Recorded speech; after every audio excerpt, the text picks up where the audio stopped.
പ്രിയ സഹോദരങ്ങളെ, പ്രിസ്കില്ല അക്വിലാസ് ദമ്പതികൾ ക്രൈസ്തവ ജീവിതത്തിലെ ദാമ്പത്യ വിശുദ്ധിയുടെയും അപ്പസ്തോലിക തീക്ഷ്ണതയുടെയും ഉത്തമ മാതൃകകളാണ്.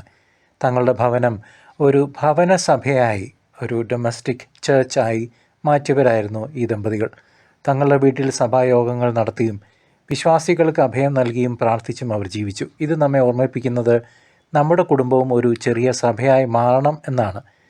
അപ്പൊല്ലോസ് എന്ന പ്രഭാഷകന് ക്രിസ്തുമാർഗം കൂടുതൽ വ്യക്തമായി വിവരിച്ചു കൊടുത്തതിൽ അവരുടെ വേദജ്ഞാനം പ്രകടമാകുന്നു.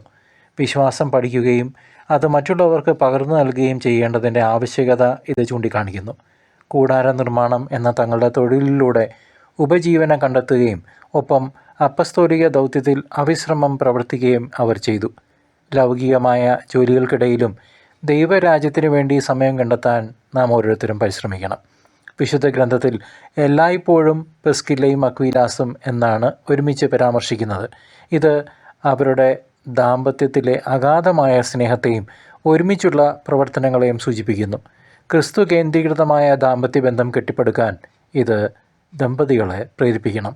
ഈ വിശുദ്ധ ദമ്പതികളുടെ ജീവിതം നമ്മെ പഠിപ്പിക്കുന്നത് നമ്മുടെ കുടുംബജീവിതം വിശദീകരിക്കപ്പെടണം, വിശ്വാസം പ്രവൃത്തിയിലൂടെയും പങ്കുവെക്കലിലൂടെയും വളരണം, ഓരോ വിശ്വാസിക്കും അപ്പസ്തോലിക ദൗത്യത്തിൽ പങ്കാളിത്തമുണ്ട് എന്നൊക്കെയാണ്.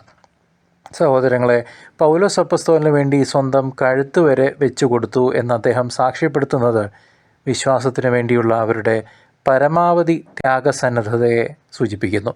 ഈ വിശുദ്ധ ദമ്പതികളുടെ മാധ്യസ്ഥതയിൽ നമ്മുടെ ദാമ്പത്യ ബന്ധങ്ങൾ കൂടുതൽ ക്രിസ്തീയമാകാനും നമ്മുടെ ഭവനങ്ങൾ പ്രാർത്ഥനാലയങ്ങൾ ആകാനും അതുവഴി സഭയുടെ വളർച്ചയ്ക്കായി നമുക്ക് തീക്ഷ്ണതയോടെ പ്രവർത്തിക്കുവാനും സാധിക്കട്ടെ. ഈശോ മിശിഹായുടെ കൃപ നമ്മെ ഓരോരുത്തരെയും ശക്തിപ്പെടുത്തട്ടെ. ആമേൻ.